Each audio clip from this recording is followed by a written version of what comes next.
Welcome back to Superbly Said Advanced English Vocabulary and Phrases. Great to be here. Today's vocabulary is pulled directly from a SpeakDuo lesson.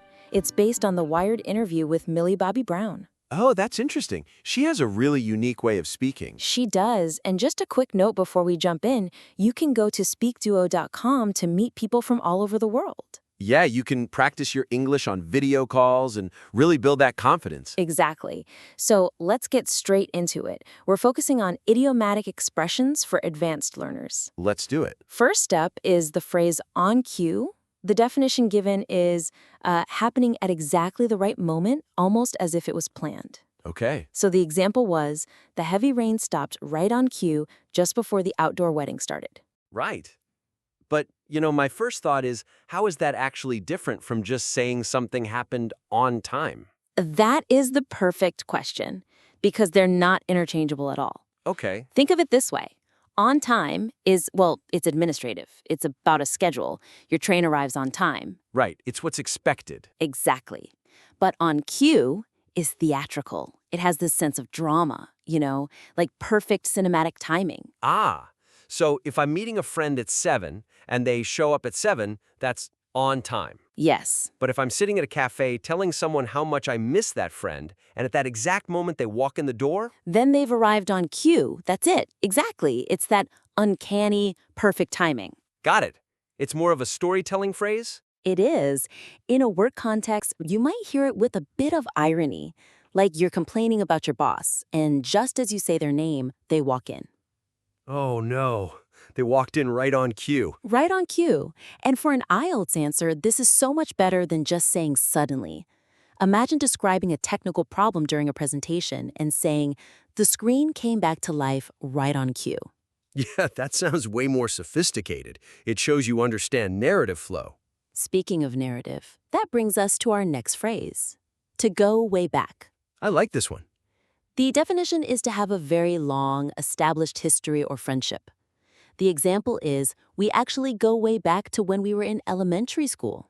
So, here's a question. What's the time limit on that? Can I say I go way back with a colleague I've known for, say, 3 years? I wouldn't, and that's the key difference. 3 years is just a duration. Right. Going way back implies an origin story, a shared past. It suggests you knew each other in a different time of your lives. It's about nostalgia. So it's the difference between I've known him for a long time and we have a shared history. Precisely.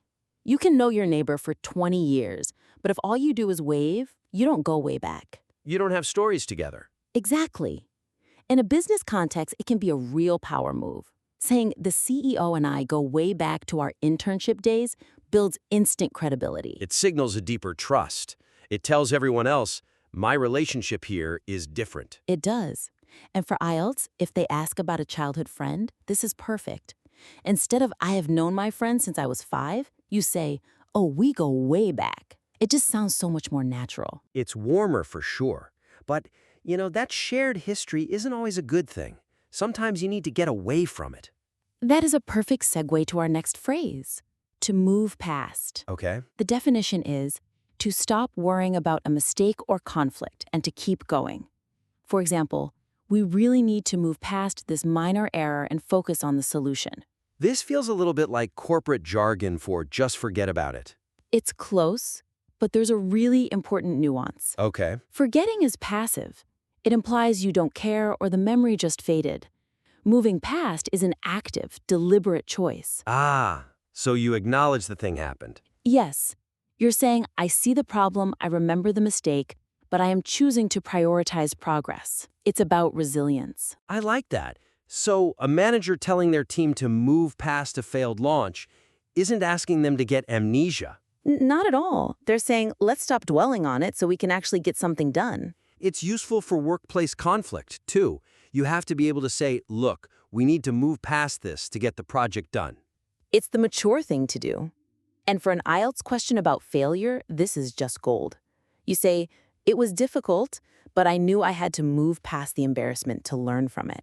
That shows a lot of emotional intelligence. Okay, so what if I want to offer help after that failure? Then you might use our next phrase, in whatever capacity. In whatever capacity. It means in any role or function that's available. The example given is, I am willing to help the team in whatever capacity is needed right now. I'll be honest, sometimes that phrase can sound a little desperate. Like you're saying, I'll do anything, please hire me. And it can, depending on the tone, but the word capacity is what makes it professional. It's a very formal, functional word. How so? I'll do anything sounds like you have no specialty. In whatever capacity suggests you are a versatile professional, ready to be deployed where you're needed most. It's about utility. That's a great distinction. It's not about being desperate, it's about being flexible? Exactly. If you're networking, saying, I'd love to contribute in whatever capacity fits your needs, shows you're a team player, but a professional one. You're not offering to go get the coffee. Right. Unless that is the capacity they need. But for an IELTS question on volunteering, it's fantastic. I want to help my community in whatever capacity I can. Okay, so after you've helped in that role, eventually you might leave, which means you have to pass on your work. Which brings us nicely to hand it over.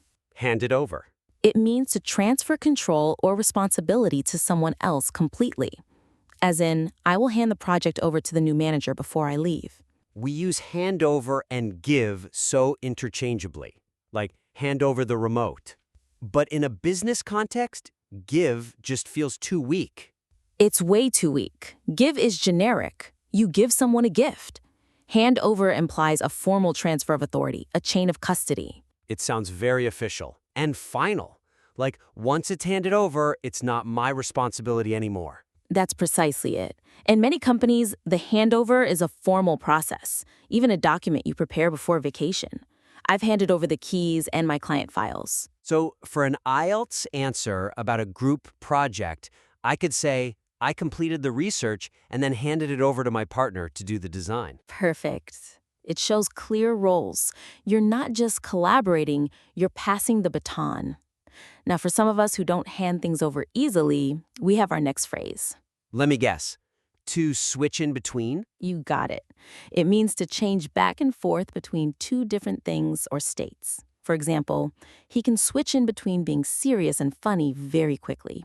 But isn't that just multitasking? No. And that is a key distinction.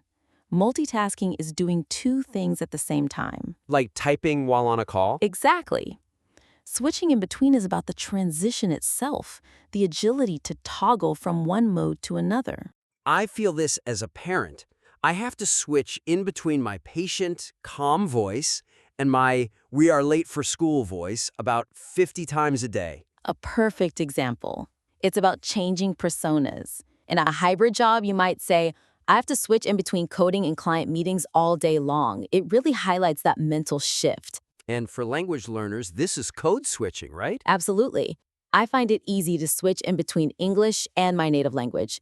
It describes that cognitive action so well. Okay, let's look at something a bit more cultural. The media loves this next one. To be hyped up. Oh, yeah. This means to be widely promoted and talked about, often with a level of excitement that might be more than it deserves. Right. The example being, the new product launch was hyped up heavily, but the sales were disappointing. A cynical undertone to the word hype, isn't there?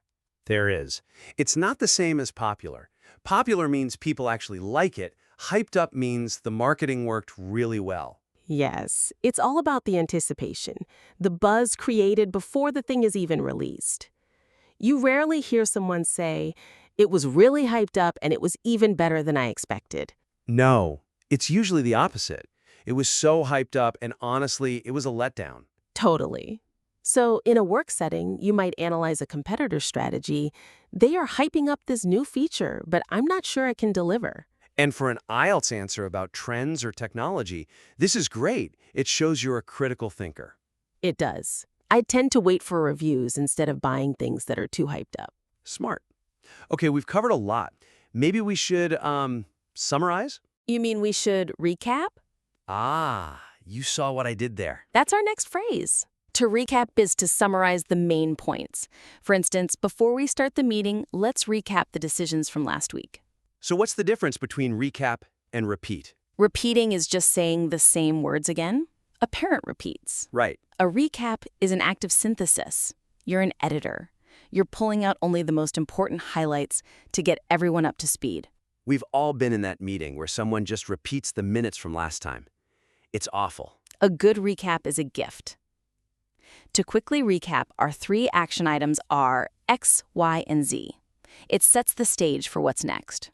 And for the IELTS test, if you're running out of time in your speaking part, this is a lifesaver. Totally. You can just say, so to recap, the main reason I admire this person is. It's a great way to signal you're concluding your thoughts. Okay, we have one phrase left. And it brings us full circle to Millie Bobby Brown being a child star. It does. At the ripe age of. I love this one. It's so dramatic. It is. It's used to emphasize how young, or sometimes ironically how old, someone was when they did something significant. The example, she started her first business at the ripe age of 21. It adds so much flair compared to just saying when she was 21. It does. It highlights how impressive the achievement is for that age. He became a manager at the ripe age of 25. But you can use it sarcastically, right? Oh, absolutely. I finally learned how to cook a decent meal at the ripe age of 35. It really emphasizes the milestone in relation to the age. It does. And for an IELTS answer, talking about learning a skill as a child, I learned to ride a bike at the ripe age of 4 sounds so much more engaging. All right, we have covered a lot of ground. We have. And now it's time to see if any of it has stuck. It's quiz time. Let's do it. Okay, here's how it works. I'll read a question with 3 options, A, B, and C, and I'm going to repeat the target phrase a few times to really lock it in. And please feel free to pause the recording here if you need a moment to think about the answer. No pressure. All right, here we go. Question 1. If a seasoned actor is expected to deliver a tearful performance on cue, it implies they must. Option A, rely on spontaneous inspiration. Option B, produce the required emotion at the precise moment. Or Option C, rehearse the scene for several hours. Think about that theatrical, perfect timing to do it on cue. And the answer is Option B. To perform on cue means producing the response at the exact right moment, just like the rain stopping for the wedding. Nicely done. Question 2. When 2 business partners go way back, their professional relationship is characterized by Option A, a series of complex legal agreements. Option B, a tendency to use traditional marketing. Or Option C, a long and established history of working together since their early careers. Remember, it's not just about how long. Do they go way back? The answer is Option C. If you go way back, you share a deep history, often from a different era of your lives, like our internship example. Okay, next. Question 3. The leadership's decision to move past a failed product launch suggests that they intend to. Option A, cease dwelling on the error and focus on new solutions. Option B, conduct a thorough investigation. Or Option C, downsize the department responsible. Don't get stuck on the mistake. You have to move past it. The correct answer is Option A. To move past something is that active choice to stop worrying and focus on the future. Got it. Question 4. Being willing to serve a nonprofit organization in whatever capacity indicates that one is Option A, highly specialized and only willing to do certain tasks.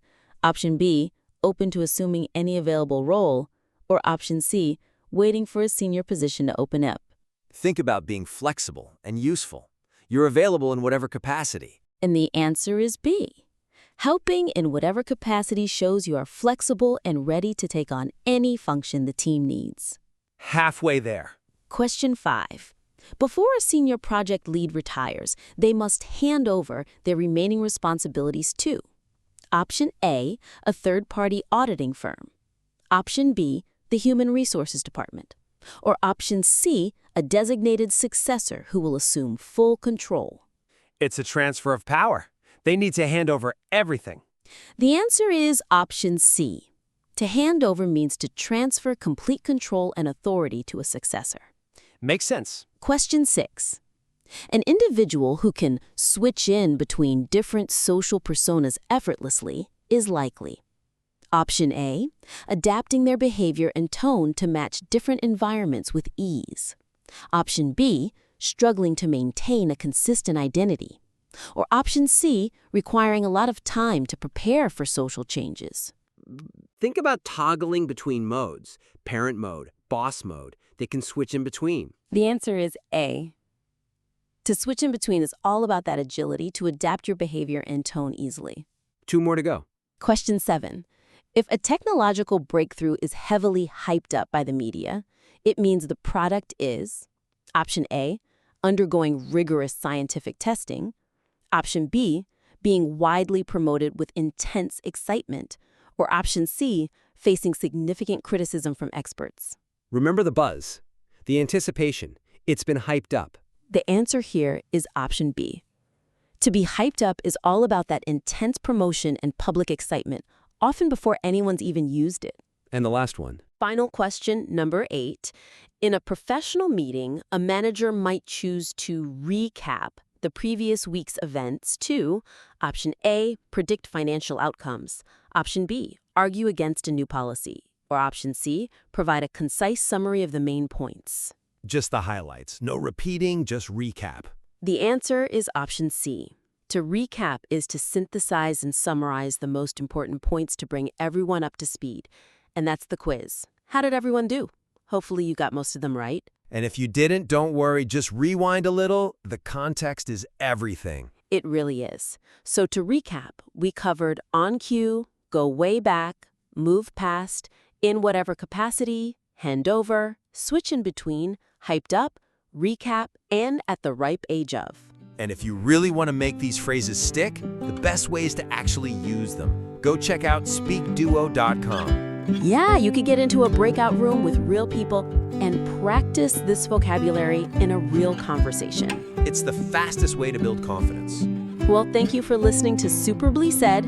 Keep practicing. And we'll catch you on the next one. Bye for now.